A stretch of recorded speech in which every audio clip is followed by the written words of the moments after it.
मध्य रेल्वेची वाहतूक आता पुन्हा एकदा सुरू करण्यात आलेली आहे। ओव्हरहेड वायरवरती पडलेले बांबू आता हटवण्यामध्ये यश आलेलं आहे, त्यामुळे वाहतूक सुरू झालेली आहे। मात्र ही वाहतूक सध्या धीम्या गतीने सुरू आहे। वाहतूक विस्कळीत झाल्यामुळे ट्रॅकवरती चालत आता प्रवासी धोकादायक पद्धतीने हा प्रवास करताना दिसतात। आणि इथला आढावा घेतलेला आहे आमचे प्रतिनिधी अल्पेश करकरे यांनी।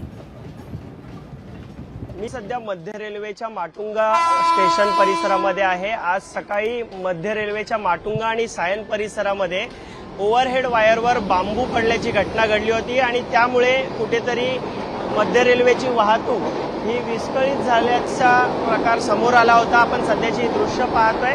7:25 माटुंगा ते सायन परिसरामध्ये ओव्हरहेड वायरवर बांबू पडला होता आणि त्यामुळे फास्ट लोकल पूर्णपणे थांबल्या होत्या। एकामागोमाग एक्सप्रेस असतील, लोकल असतील, त्या थांबल्या होत्या।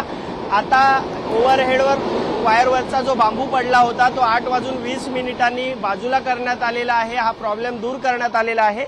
मात्र ज्या पिरियडमध्ये हा बांबू पडला होता त्यावेळेला मोठ्या प्रमाणात लोकल ह्या खोळंबल्या होत्या आणि त्यामुळे आपण पाहिलं होतं एकामागोमाग एक्सप्रेस असतील, लोकल असतील, त्या फास्ट ट्रॅकवर थांबल्या होत्या आणि पर्यायी म्हणून फास्ट लोकल काही स्लो मार्गाने वळवण्यात आल्या होत्या। सकाळची वेळ आहे, चाकरमानी कार्यालयात जाण्यासाठी निघालेले आहेत, त्यामुळे लोकल उशिराने असल्यानं मोठ्या समस्येला अनेक मुंबईकरांना, चाकरमान्यांना सामोरं जावं लागलं होतं। सध्या तरी हा प्रॉब्लेम रिस्टोर करण्यात आलेला आहे।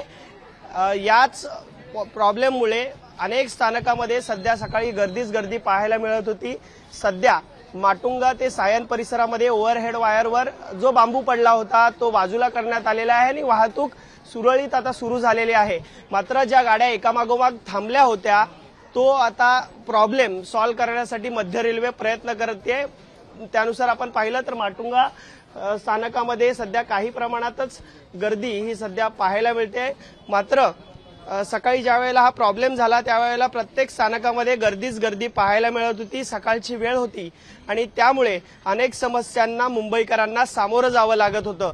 सध्या हा प्रॉब्लेम दूर झालेला आहे आणि वाहतूक पूर्ववत करण्यासाठी मध्य रेल्वे प्रयत्न करते।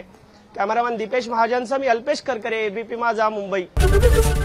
एबीपी माझा, उघडा डोळे बघा नीट।